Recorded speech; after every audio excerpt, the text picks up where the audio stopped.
Alteraciones en la movilidad. Para poder hablar de movilidad, es necesario conocer dos conceptos fundamentales, la artrocinética y la osteocinética. La artrocinética se refiere al movimiento de las superficies articulares y la osteocinética al deslizamiento de los huesos en relación a los planos, estos tomando en cuenta las fuerzas que lo producen.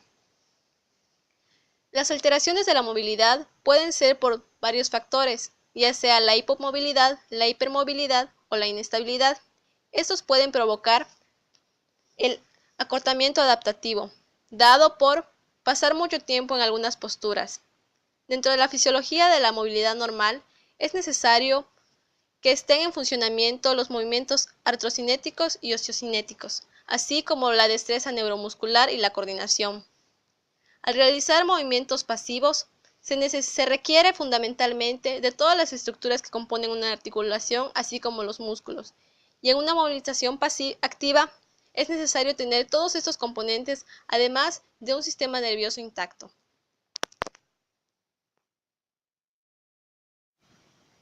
La pérdida de la movilidad de alguna articulación puede ocurrir por muchas razones, por ejemplo, traumatismos, intervenciones quirúrgicas como el reemplazo total de una articulación, los trasplantes de tendones y otras que no están directamente relacionadas con el sistema locomotor. Las mastectomías y otros procedimientos torácicos pueden ocasionar la inmovilidad del hombro. Enfermedades articulares como la osteoartritis o por enfermedad neuromuscular o el dolor impide la movilidad de una articulación. La inmovilidad trae consigo efectos sobre todas las estructuras del sistema locomotor. Por ejemplo, en los músculos el principal efecto es la atrofia muscular por el desuso. En los tendones es la desorganización de las fibras, igual por el desuso y por la falta de irrigación y de nutrientes a la zona. En los huesos, la pérdida ósea depende de la localización de los patrones normales de uso, de la composición del hueso y del estado previo del hueso. Se produce una pérdida mayor de los huesos que soportan el peso del cuerpo que los de las extremidades superiores. En los ligamentos, la masa total del colágeno disminuye en dependencia con el tiempo y se disminuye la fuerza y la rigidez del ligamento y aumenta la rigidez articular. Con la inmovilización se reduce el número de proteoglucanos y con ello se produce una pérdida de los condrocitos, es decir, las células que conforman al cartílago. Dentro de la exploración y la evaluación de la movilidad hay que tener una exhaustiva intervención con el paciente, haciendo primero lo que es la entrevista, la anamnesis y entrando a lo que es la exploración física, desde la movilidad, los rangos de movimiento y apoyándonos obviamente de la ergonometría y de las estadísticas del movimiento de las articulaciones, entre otras cosas. También se mide la fuerza muscular con la escala de Daniels u otras que se... La exploración y evaluación de la movilidad. Dentro de la evaluación es necesario tomar en cuenta la exploración subjetiva y la anamnesis. También es necesario evaluar la amplitud de movimiento articular y muscular. En la amplitud de movimiento articular es necesario el uso de un gonómetro y en la muscular las pruebas de flexibilidad, como son las pruebas de Thomas para la extensibilidad de los músculos flexores de la cadera y la de Bunner-Litten para los músculos intrínsecos de la mano. La evaluación del juego articular se evalúa mediante la estabilización de una superficie articular. Amplitud del movimiento. Las actividades de movilidad de una articulación contrarrestan efectos perniciosos de la inmovilización. El movimiento de una articulación produce una carga sobre los tejidos blandos. Estas actividades pueden practicarse de modo activo, estiramientos. Las técnicas de estiramiento se emplean para aumentar la accesibilidad de la unidad musculotendinosa. El tejido conjuntivo periarticular. Las técnicas de estiramiento se agrupan en tres categorías amplias: estiramientos estáticos, estiramientos balísticos y facilitación neuromuscular propioceptiva. Es aquí donde el terapeuta debe determinar los métodos de estiramiento y la secuencia que mejor resuelvan las alteraciones y limitaciones. Los ejercicios de la amplitud de movimiento, los estiramientos y la movilización articular son las intervenciones más comunes. La movilización articular se considera un ejercicio manual. La movilización articular es una técnica que preserva o incrementa el movimiento artrocinético. Es un requisito necesario para una movilidad osteocinética normal. Amplitud de movimiento activo. La movilidad activa puede ser limitada por los mismos tejidos contráctiles y no contráctiles que limitan la movilidad pasiva.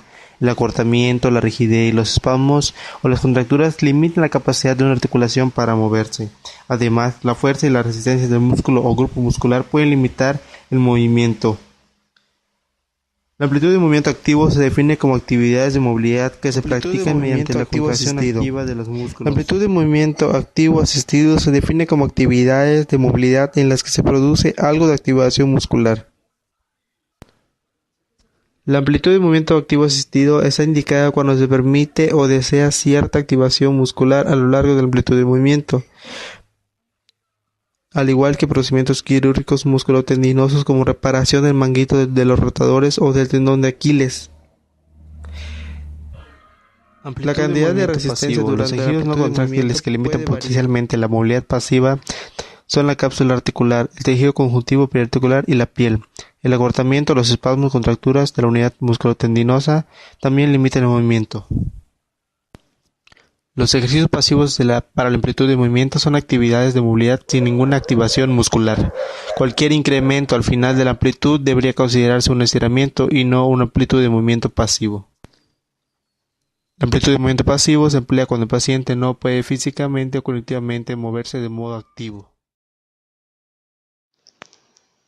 Causas y efectos de la hipermovilidad. La hipermovilidad es una laxitud o longitud excesiva de un tejido y la inestabilidad es una amplitud excesiva del movimiento.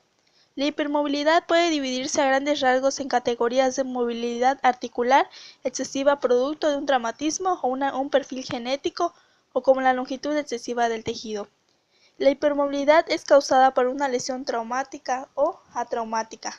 Los pacientes con hipermovilidad traumática y atraumática tal vez acudan al médico por distintos síntomas, entre los cuales puede no haber una estabilidad evidente. Intervención con ejercicio terapéutico para la hipermovilidad. Técnicas de tratamiento para la hipermovilidad, deficiencias y limitaciones. Elementos del sistema de movimiento. Deficiencia anatómica. Efectos de la estabilización. Actividades dinámicas que tratan de limitar y controlar el movimiento excesivo. Ejercicios en cadena cinética cerrada, recomendada para personas con inestabilidad o hipermovilidad articulares. Estabilización en cadena cinética abierta. Actividades de estabilización en cadena cinética abierta para las extremidades superiores, técnicas de FNP con la estabilización rítmica y los ejercicios isométricos. Ejercicios balísticos. Actividades balísticas.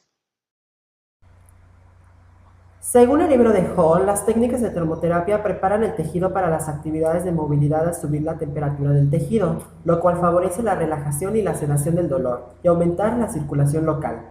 Hay dos tipos de termoterapia, la superficial y la profunda. Los agentes de termoterapia superficial más corrientes son las compresas calientes y los baños calientes y de parafina. Los agentes de termoterapia profundo más corriente es el ultrasonido. Los efectos del ultrasonido son mecánicos y térmicos. La termoterapia superficial, como las compresas calientes, suele usarse en combinación con ultrasonidos para mejorar los efectos del tratamiento. Las compresas calientes favorecen la relajación y por tanto aumentan la tolerancia del paciente al estiramiento. Y la termoterapia profunda produce cambios en la elasticidad del colágeno, preparándolo para estiramientos posteriores.